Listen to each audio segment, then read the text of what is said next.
ഇന്ന് ഞാൻ നട്ടുവളർത്തിയ കുറേ മുളക് കൃഷിയുടെ വിശേഷങ്ങളൊക്കെ പറ്റി പറയാം.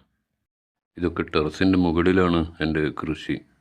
ഇതിൽ വെള്ളക്കാന്താരി, അതുപോലെ പച്ചക്കാന്താരി, നീളം മുളക്, ഗുണ്ട് മുളക്, അങ്ങനെ കുറേ ഐറ്റംസുകളൊക്കെ ഉണ്ട്. ഇപ്പോൾ വല്ലാതെ മുളകൊന്നും ഉണ്ടാവുന്നില്ല. കാരണം ഇതൊരു 3-4 വർഷം കഴിഞ്ഞു. ഇതിൻ്റെ കാലാവധിയൊക്കെ കഴിഞ്ഞു തുടങ്ങിയിട്ടുണ്ട്. അതുകൊണ്ട് പുതിയ തൈ ഇനി ഈ ചട്ടിയിലേക്ക് മാറ്റണമെന്നുണ്ട്. ഒരുപാട് മുളകുകൾ ഇതിൽ നിന്നും പറിച്ചെടുത്തിട്ടുണ്ട്. ഇതിന് വേണ്ട വളവും എല്ലാം കൃത്യമായി കൊടുക്കും. അതുപോലെ കീടങ്ങളുടെ ആക്രമണം, വെള്ളീച്ചയാണ് ഏറ്റവും കൂടുതൽ മുളകിന് ഉപദ്രവിക്കുന്നത്. അതൊക്കെ നിയന്ത്രിച്ച് നല്ലതുപോലെ വളർത്തുന്നതാണ്. ഏതായാലും നമുക്കിത് വേറെ മുളക് തൈ ചട്ടിയിലേക്ക് നടുന്നതിൻ്റെ മുമ്പ് ഇതുവരെ കൃഷി ചെയ്ത മണ്ണല്ല, അതിലേക്ക് ഏതായാലും കുറച്ച് ഡോളോമിറ്റ് ഒക്കെ ചേർത്ത് കൊടുത്ത് മണ്ണൊന്ന് മിക്സ് ചെയ്ത് കൊടുക്കാം. മണ്ണിൽ നിന്നും ചെടിയെ ആക്രമിക്കുന്ന കീടങ്ങളൊക്കെ നശിക്കാനും അതുപോലെ മണ്ണിൻ്റെ pH ഒക്കെ കറക്റ്റ് ആവാനും ഡോളോമിറ്റ് നമുക്ക് ഉപകാരപ്പെടും.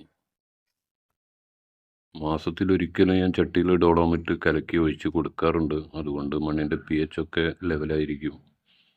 ഏതായാലും നമുക്ക് ഒന്ന് നോക്കാം.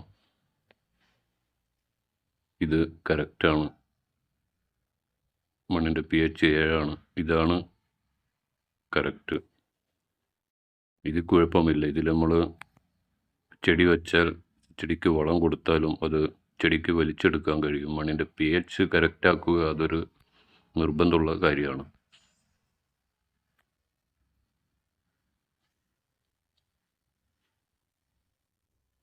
ഇത് ഞാൻ നഴ്സറിയിൽ നിന്നും വാങ്ങിച്ചിട്ട് കുറച്ചായി. നമ്മൾ ഈ വിത്ത് മുളപ്പിക്കുന്ന ട്രേയിലാണ് വാങ്ങുക. ആ ട്രേയിൽ മുളപ്പിച്ച തൈകളാണ്. അത് ഞാൻ ചെറിയൊരു കവറിലേക്ക് തൽക്കാലം മാറ്റിയതാണ്. ഈ മുളകൊക്കെ പറിച്ച് കളഞ്ഞിട്ട് വേണം വെക്കാൻ. അതുകൊണ്ട് കുറച്ച് വെയിറ്റ് ചെയ്തതാണ്. ഇപ്പോൾ ഇത് പൂവിട്ട് തുടങ്ങിയിട്ടുണ്ട്.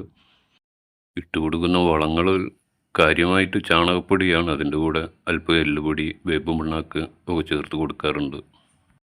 4 വർഷം കഴിഞ്ഞതിന് ശേഷമാണ് ആദ്യത്തെ തൈകളൊക്കെ ഞാൻ ഒഴിവാക്കിയത്. ചട്ടിയിലായതുകൊണ്ട് അത്രയൊക്കെ നിൽക്കുകയുള്ളൂ. പിന്നീടും കായ ഉണ്ടാവുമെങ്കിലും വല്ലാതെ ഉണ്ടാവില്ല. അതുകൊണ്ട് പുതിയ തൈ വെക്കുക തന്നെയാണ് നല്ലത്. മുളക് ചെടിയെ ബാധിക്കുന്ന 2 പ്രശ്നങ്ങളെന്ന് പറഞ്ഞാൽ, ഒന്ന് വെള്ളീച്ചയുടെ ശല്യമാണ്. വെള്ളീച്ച പെട്ടെന്ന് വരും. അതുപോലെ മുളകിൻ്റെ കുരുടിപ്പ്, അതിനൊക്കെയുള്ള നല്ല പ്രതിവിധി കിട്ടുന്ന അതിൻ്റെ ടിപ്സുകളൊക്കെ ഉണ്ട്. അത് അടുത്ത വീഡിയോയിൽ കാണാം. ഏതായാലും വീഡിയോ ഇഷ്ടപ്പെട്ട ലൈക്ക് ചെയ്യണം, സബ്സ്ക്രൈബും ചെയ്യണം. കൂടുതൽ വീഡിയോ പിന്നീട് കാണാം. ഓക്കെ.